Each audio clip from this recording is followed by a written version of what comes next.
আমার সীমা একেবারে শেষ। আমি এটার একদম শেষ চাই। মানে আমি তো সবকিছু থেকে বেরিয়েছি অনেক দিন আগে, তো আমি এটা শেষ চাই। কি শুনতে চান বলুন? আজকে আমি সব সত্যি বলবো। আমি বাঁচতে চেয়েছি, নিজের মতন করে বাঁচতে চেয়েছি। এটা একটা অপরাধ। একটা মেয়ে হিসেবে যদি সে বাঁচতে চায়, অপরাধ।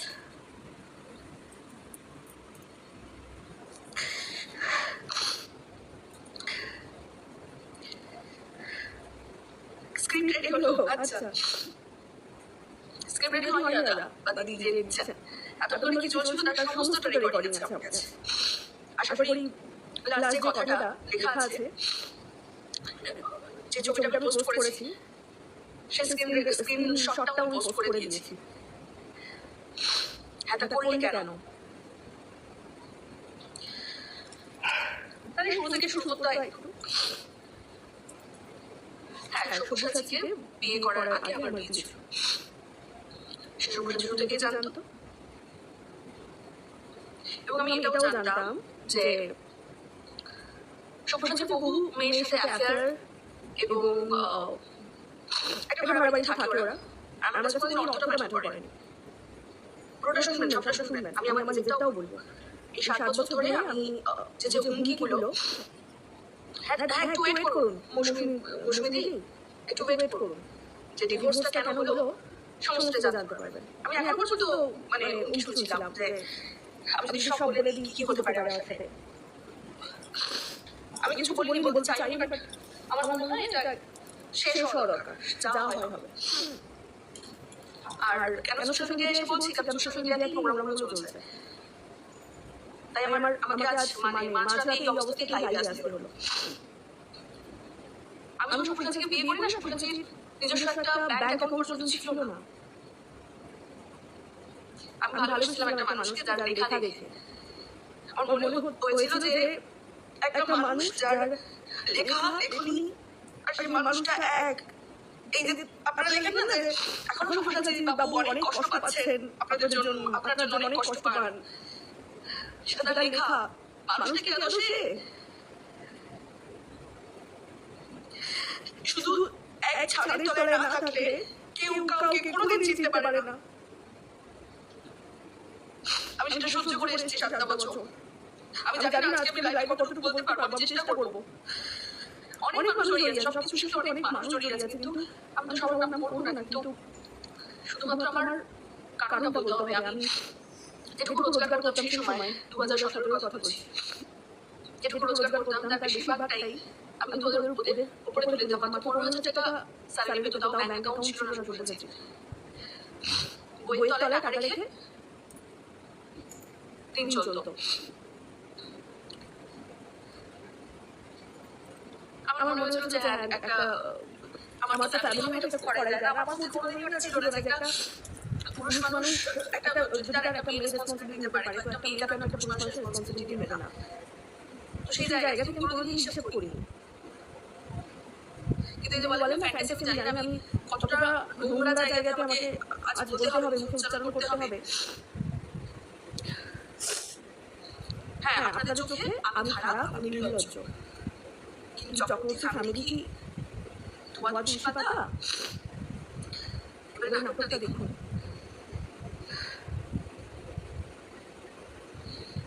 আমার সব্যসাচীর সাথে যখন পরিচয় হয় তখন অলরেডি এক্স গার্লফ্রেন্ডস প্রচুর এক্সিস্ট করছে, এবং আমাকে ওর সাথে, আমি জানি না এটা বলা ঠিক হবে, তার পুরোনো এক্স গার্লফ্রেন্ডের সাথে ও সেক্সুয়াল কিছু ভিডিও তুলে রাখতো, যেগুলো আমাকে দেখাতো, এবং সেগুলো ছিল ফ্যান্টাসি। এবং লোককে দেখে সেক্স করতে হবে, ফ্যান্টাসি। আমি এগুলোকে ভাবতে বোঝা নর্মাল। আমার পাশে অন্য মেয়েকে শুয়ে সেক্স, সেটা আমাকে দেখতে হবে, আমার ভিডিও করতে হবে। আটকে উঠছে না সব্যসাচী বাবু? এত সুন্দর লেখেন, এত সুন্দর মানুষ। সে নামগুলো আমি জানি, আপনাদের পরিচিত মুখ, কিন্তু আমি তাদের নাম বলবো না।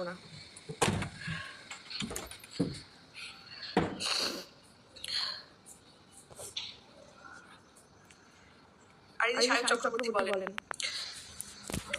যখন আমার সাথে পরিচয় হয় কোন ছেলের সাথে সম্পর্ক ছিল তার, এবং তার সাথে সেক্স করতে গিয়ে তার পেনিস ছিঁড়ে যায় এবং রুবি হসপিটালে সে ভর্তি হয়, একটু খোঁজ নিয়ে দেখুন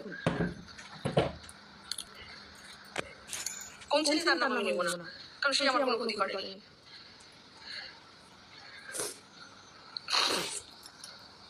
বাচ্চা হয়েছিল আমার, তার কারণটা হলো আমি চেয়েছিলাম, অ্যাক্সিডেন্টাল বেবি ছিল আমার। কেউ চাইনি, আমি যেদিন প্রথম যখন আমি প্রেগন্যান্ট হই, আমি যখন বলি যে আমি প্রেগন্যান্ট, তখন সাহেব বলে ছি ছি তুই প্রেগন্যান্ট।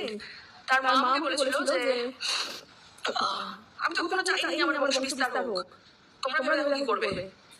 বহুবার আমাকে নিয়ে যাওয়া হয়েছিল হসপিটালে, মেডিকেল হসপিটাল নিয়ে গিয়ে আমাকে এমন ওষুধ হাতে নিয়ে আমি ফিরে এসেছি যে আমি কথা দিয়েছিলাম যে না, বাচ্চাটাকে বাঁচতে দাও, আমি ফিনান্সিয়ালি, আমি সামাজিকভাবে, আমি কোনো রকম ভাবে আমি তোমাদের উপর ডিপেন্ডেন্ট হব না। কোনদিন হইনি। যে ফ্ল্যাটটাতে আমি ভাড়া থাকতাম তার হাফ ভাড়া আমি দিতাম, সবকিছু জুতো থেকে মাথা যত যা করতো পুরোটাই আমি খরচা করতাম, আমি সেটা হ্যাপিলি করতাম। তার কারণটা হলো আমি ভালোবাসতাম, এবং আমার মনে হতো যে না, একটা মেয়ে কেন করতে পারবে না, একটা ছেলে যদি করতে পারে একটা মেয়ে কেন করতে পারবে না। হ্যাঁ, আমার আগে বিয়ে ছিল, আর সেই কথাটাই বারবার বলে আমাকে দিনের পর দিন ব্ল্যাকমেল করা হয়েছে, এবং বলা হয়েছে যে আজ ওই মেয়েটাকে নিয়ে আমার বিছানায় শোয়া, তাহলেই আমাদের সম্পর্কটা ঠিক থাকবে। আমি তাই করে গেছি বোকার মতন। আমি নিজে রেকর্ডিং করেছি।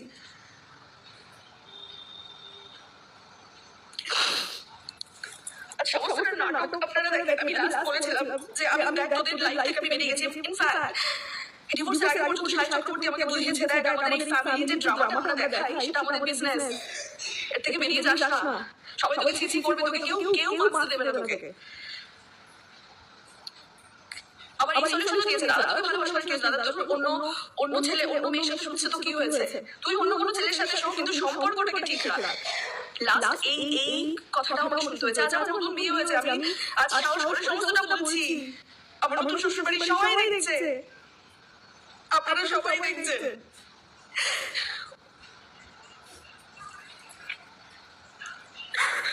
কিন্তু আমি আর পারছি না, আমি ওদের থেকে আমি কোনো রকম ভাবে বেরিয়ে আসার পর কোনো রকম ভাবে ওদের পেছনে একটাও কথা বলিনি, ওদের এগেন্সে আমি একটাও কথা বলিনি।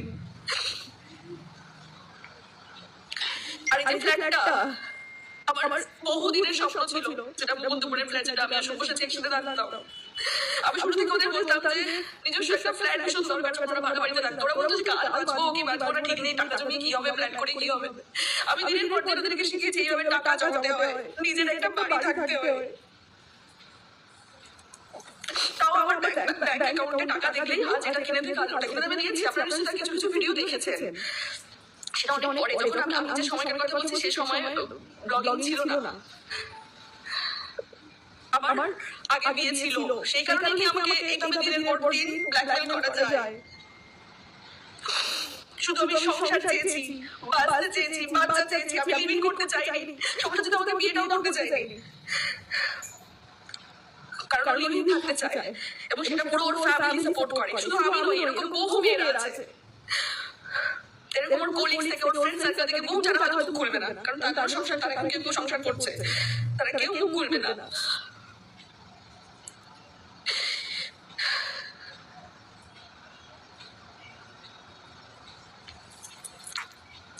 সোশ্যাল মিডিয়া কোনোদিন আমার কোনোদিন ভালো লাগতো না সোশ্যাল মিডিয়া। যবে থেকে সাহেব দেখলো যে এই ফ্যামিলি ব্লগিংটা মানুষ কাছে, আর এই যে মায়ের প্রতি এত ভালোবাসা, ওই সেটা তো আমি যবে থেকে এসেছি আমি শুরু থেকে কিন্তু দেখিনি। যখন দেখা গেল যে মায়ের প্রতি এই যে ভালোবাসাটা, সেটা মানুষজন পাবলিক খুব ভালোভাবে খাচ্ছে, তবে থেকে কিন্তু শুরু হলো এই মাকে নিয়ে যে ব্যাপারটা।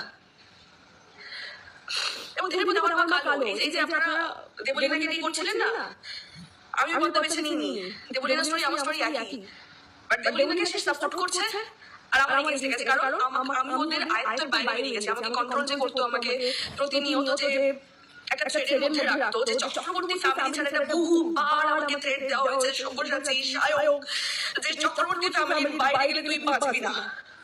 আমি করে দেখিয়েছি যে চক্রবর্তী ফ্যামিলির বাইরে গিয়েও আমি করতে পারি, কারণ আমার মধ্যে সেই ট্যালেন্টটা আছে।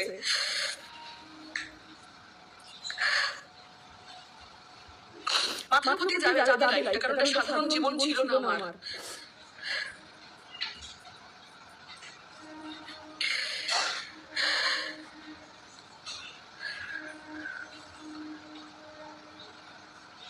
না, হাসির পাত্র আমি হচ্ছি না, আমি পুরোটাই বলবো।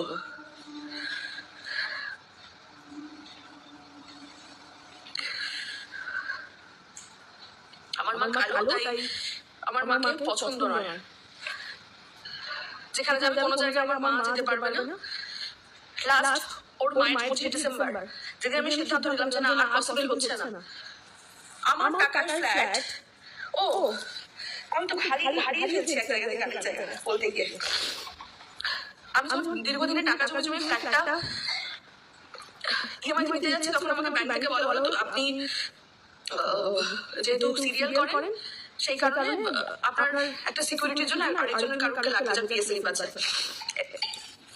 তো তার জন্য সব্যসাচী বললো যে তুই নিজে যদি ফ্ল্যাটটা কিনিস তোর একার নামে থাকে, আমি তোর সাথে থাকবো না। আমার মনে হলো যে হ্যাঁ, একটা বর তো তার ওয়াইফ দুজনের নামে করে, তো আমি নিজে কিনলেও তো আমি বরের নামে রিকোয়ারি করতে পারি।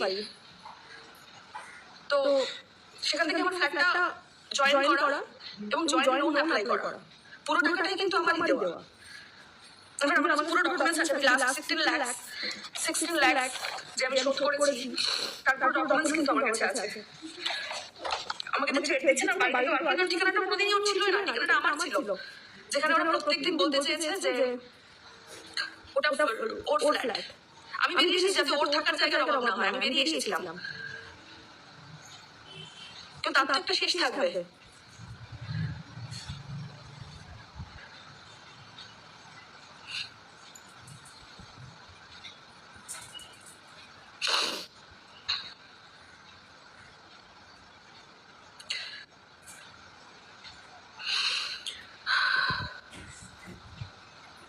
আমি কাঁদবো, আমি আর ভেঙে পড়বো না, কারণ আমি সেই দুর্বলদের মধ্যে নই। আজ নতুন বিয়ে হওয়ার পরেও আমি যখন এতগুলো সত্যি কথা নিজের ব্যাপারেও আনতে পেরেছি, তো আমি আর কাঁদবো না।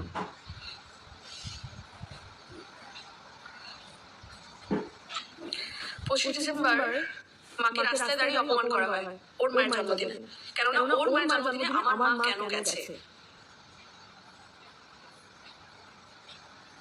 সেটা ছিল আমার কফিনের লাস্ট পেরেক।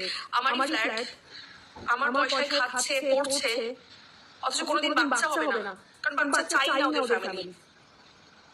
বাচ্চা না হওয়া আর বাচ্চা না চাওয়া দুটো আলাদা। একটু কান খুলে শুনুন, যারা বলছেন না যে আমি বাচ্চার জন্য বিয়ে করেছি, তা নয়। তাহলে একটা প্রশ্ন কেন আপনার মনে আসছে না? আমার বাচ্চা যেটা হতে গিয়ে মারা গেছে, সেটাও 2019-এ, আর আমাদের ডিভোর্স হচ্ছে তার কত বছর পর। তার মাঝে কোথায় ছিল? তার মাঝে কেন বাচ্চা হয়নি? আমি বাধা ছিলাম?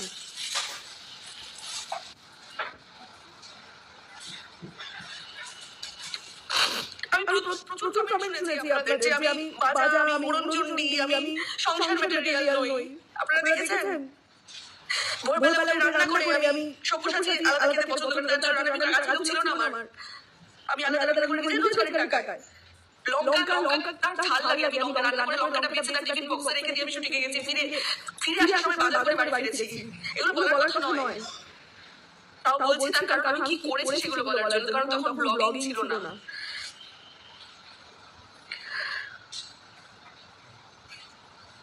আজ সবকিছু ছেড়ে আমি এখনো পর্যন্ত ওদের পেছনে আমি লাগি না। আমি একটা এগেইনস্ট ওদের, একটা এগেইনস্ট ডিভোর্সের পর থেকে একটা ওদের এগেইনস্ট আমি যাইনি।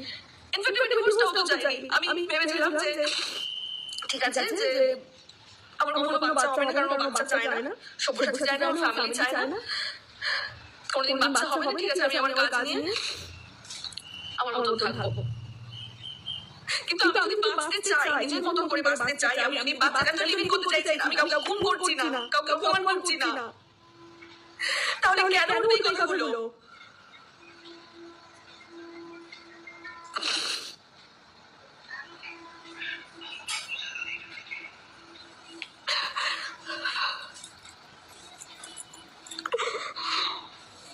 আমি আর সত্যি পারছি না, আমি জানি না এই চক্রবর্তী ফ্যামিলি, সায়ক, সব্যসাচীর কবে আবার পিছন ছাড়বে, আমি সত্যি জানি না।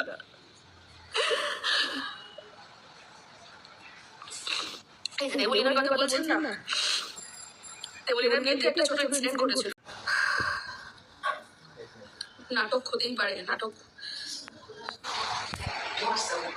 নাটক মনে হতেই পারে।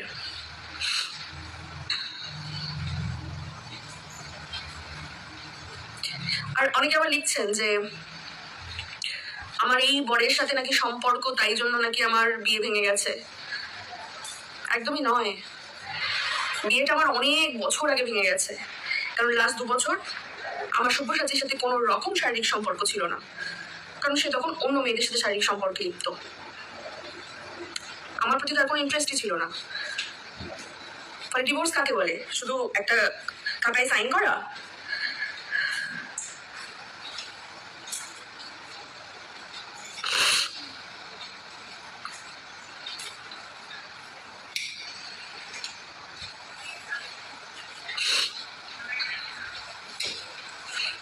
আর আমাকে এই যে তাড়াহুড়ো করে বিয়েটা নয়, তাড়াহুড়ো করে নয়, আমি বাচ্চা চাই, বিয়ে করবো, এটা তো কনফার্ম ছিলই।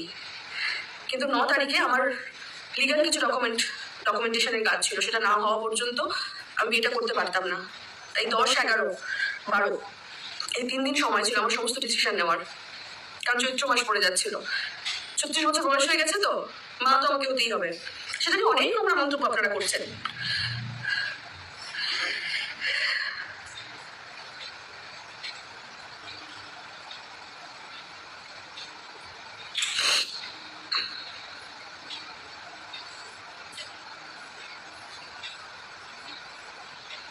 আমি সত্যি জানি না আর কি কি বলা উচিত। আমার আসলে বাঁচছে কথাগুলো বলতে। আমি কোনোদিনই চাইনি কাদা ছেড়ে যেটা করতে।